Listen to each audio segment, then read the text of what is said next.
Você sabia que a maioria dos cristãos passam pela inconstância espiritual? A maioria das pessoas que até congregam em alguma igreja tem esse problema e não sabe como resolver. Mas nesse vídeo eu vou te falar os 3 pontos que nos levam a uma inconstância espiritual para que você consiga vencer isso de uma vez por todas. Vamos comigo! E aí, pessoal, meu nome é Camila e eu faço parte do Multiforme Movement e hoje eu quero falar sobre inconstância espiritual. Por quê? Porque muitas pessoas sofrem com isso, muitas pessoas não sabem como ser constantes em Jesus, como estar plenamente conectado no Senhor. Acontece que esse problema afeta a maioria dos cristãos. Durante 2 anos de aconselhamentos que nós fizemos na nossa página, nós vimos que esse número chega aí entre 80% e 90% das pessoas que nos chamam. Depois nós começamos a reparar em volta, na nossa família, nos nossos amigos, na nossa igreja, e nós vimos que esse número ele é real. A maioria dos cristãos não consegue vencer a inconstância espiritual. Mas por que, Camila, é tão difícil? Porque existem coisas ao longo da nossa vida que vão nos impedindo de estar conectados no Senhor e esses pontos nos levam ao esfriamento espiritual. E eu vou te falar quais são os 3 principais pontos que nos tiram da presença de Deus e que nos faz esfriar e oscilar espiritualmente, tá bom? Então vamos comigo. O primeiro ponto é o pecado, porque o pecado, ele naturalmente nos afasta de Deus. O pecado, ele nos tira da presença de Deus, porque Deus ele é santo e não compactua com o pecado. Mas sabe qual é o problema disso? O problema disso não é nem o pecado em si, sabe por quê? Porque o pecado Jesus já resolveu. O problema pecado foi resolvido lá na cruz do Calvário, quando o Senhor veio, se entregou por mim e por você. E aí, quando nós nos arrependemos de todo o nosso coração e quando nós pedimos perdão ao Pai, a gente pode voltar à sua presença. Então, teoricamente, o problema pecado ele já está resolvido. O pecado não deveria ser um problema para que a gente oscile espiritualmente. Sabe qual que é a chave desse problema? O pós-pecado. Por quê? Porque depois que nós cometemos algum pecado, existem 2 fatores que o inimigo usa contra a nossa vida e nos impede de voltar à comunhão com Deus. Sabe qual que é? A culpa e a vergonha. A culpa, ela é como se fosse uma barra de ferro nos nossos ombros que nos impede de levantar. É pesado, é difícil de carregar. E a vergonha é aquela barreira que entra na nossa frente, é um paredão que nos impede de avançar, que nos impede de ter um contato com o Senhor novamente. Por quê? Porque o inimigo sabe que Jesus resolveu o problema pecado e ele criou a culpa e a vergonha. Então você precisa vencer a culpa e a vergonha. E sabe qual é o maior problema das pessoas? É que elas acham que só vão ser constantes em Jesus quando elas vencerem o pecado.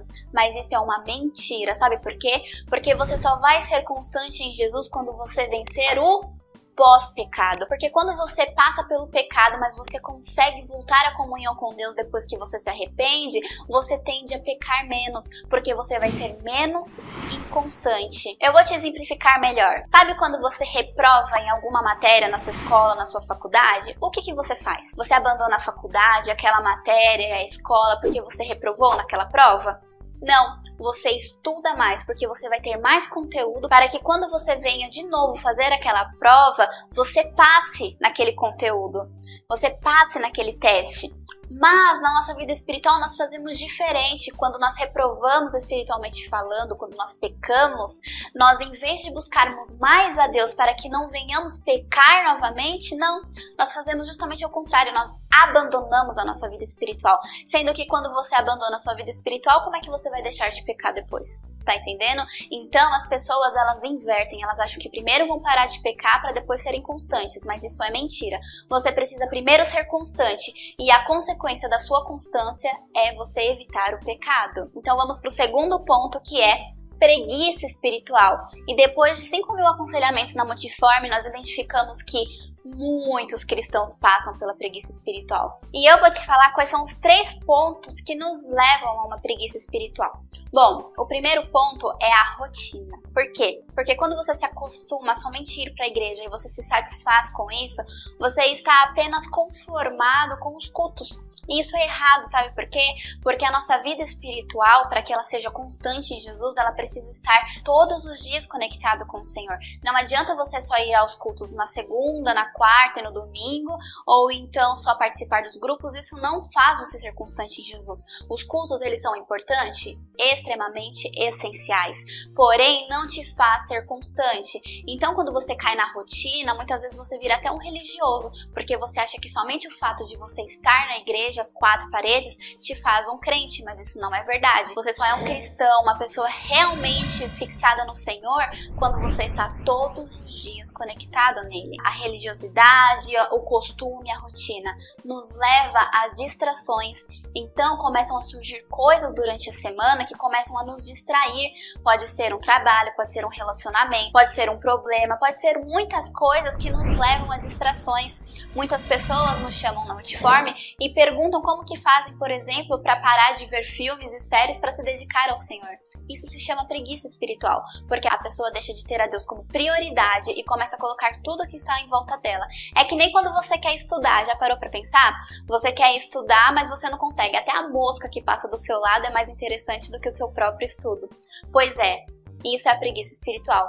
E o último ponto que nos leva à preguiça espiritual é a falta de organização. Então você não se organiza, trazendo para os estudos novamente. Se você tem que estudar para uma prova e você tem as folhas todas desorganizadas, em vez de você estudar para a prova, você vai ficar fazendo o quê? Indo atrás do conteúdo. Sendo que no momento que era para você estar estudando, você está desorganizado. A nossa vida espiritual é a mesma coisa. Se você não se organiza com as coisas de Deus, o resumo disso tudo vai ser uma preguiça espiritual que vai te levar à inconstância.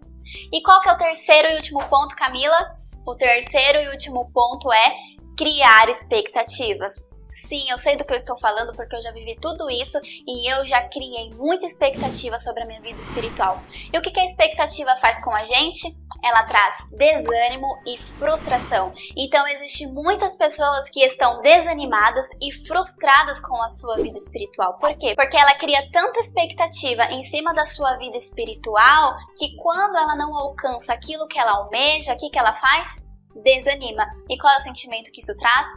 Frustração. Muitos cristãos estão desanimados e frustrados porque não conseguem superar as suas expectativas. E o que nos leva a essa expectativa que nos frustra porque a gente não consegue alcançar? O primeiro ponto é o nosso ministério. Muitas pessoas almejam ministério, muitas pessoas almejam pregar, cantar, fazer a obra missionária e não consegue, porque não consegue ser constante em Jesus.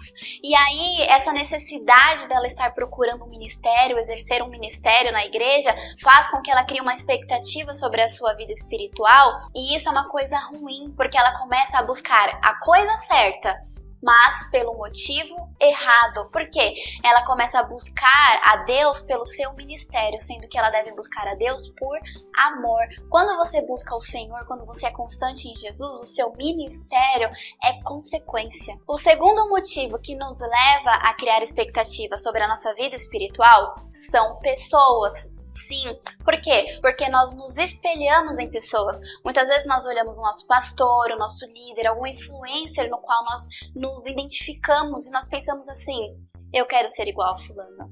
Mas sabe qual é o problema? O problema é que nós olhamos muito para as pessoas. E quando nós olhamos fixamente para as pessoas, nós perdemos o nosso alvo. Acontece que aquela pessoa, ela está onde ela está, ela é do jeito que ela tem uma vida espiritual bem sucedida, não porque ela é uma boa pessoa, não porque ela faz coisas boas, mas porque existe um espírito dentro dela que age sobre a vida dela. Existe um Cristo que governa a vida dela e por isso que ela é assim. Então, quando nós perdemos o foco em Jesus e nós começamos a criar expectativas sobre pessoas, nós nos frustramos sim. E qual que é o terceiro e último motivo que nos leva a uma expectativa? Ansiedade. Sim, a ansiedade, ela nos afasta do Senhor. Por quê? Porque nós começamos a almejar coisas que talvez não sejam para aquele tempo. Nós começamos a almejar coisas que talvez não sejam para nós. E nós começamos a visar muito o futuro, criando expectativas sobre algumas coisas. E isso nos afasta de Deus. Por quê? Porque impede que a gente viva o presente como ele realmente deve ser vivido. Então, quando nós criamos muita expectativa sobre a nossa vida espiritual, como no nosso ministério, como em cima de pessoas, ou então em cima de ansiedade de coisas que ainda estão por vir, nós nos afastamos do Senhor. E isso faz também com que a gente oscile espiritualmente. Entendeu como existem muitos processos que nos levam à inconstância espiritual? É o pecado, consequentemente o pós-pecado, a preguiça espiritual que nos afasta de Deus e a expectativa. Esses 3 pontos são os principais pontos que nos impedem de chegar ao Senhor, que nos impede de ter uma vida constante conectada com Deus. Bom, mediante a tudo isso, depois de tudo isso que eu te falei, eu queria te trazer uma solução. Por quê? Fazem 2 anos que nós estamos aqui aconselhando pessoas no Multiforme. E nós identificamos esses problemas e Deus começou a dar estratégias de como lidar com cada problema que foi citado nesse vídeo. Sim, nós conseguimos trazer uma metodologia que ajuda as pessoas a resolverem a inconstância espiritual. Como que eu faço para saber, Camila, como resolver o meu problema? Nós criamos uma escola, ela se chama Escola Multiforme. Então, se você quiser resolver o seu problema de inconstância espiritual, se você estiver cansado de começar e parar, não aguenta mais não conseguir ler a Bíblia, não conseguir orar, não conseguir se manter constante e plenamente conectado com o Senhor, você já não aguenta mais isso? Nós criamos a Escola Multiforme para te ajudar. Nós vamos pegar na sua mão e vamos te incentivar todos os dias a resolver esse problema. Tá a fim de participar? É só você fazer a sua matrícula. Eu vou deixar aqui embaixo um link para você ver tudo que está dentro da escola, para que você consiga de uma vez por todas ser constante em Jesus. Juntos nós vamos vencer a inconstância espiritual, beleza? Então é isso, pessoal. Bem-vindo à Multiforme!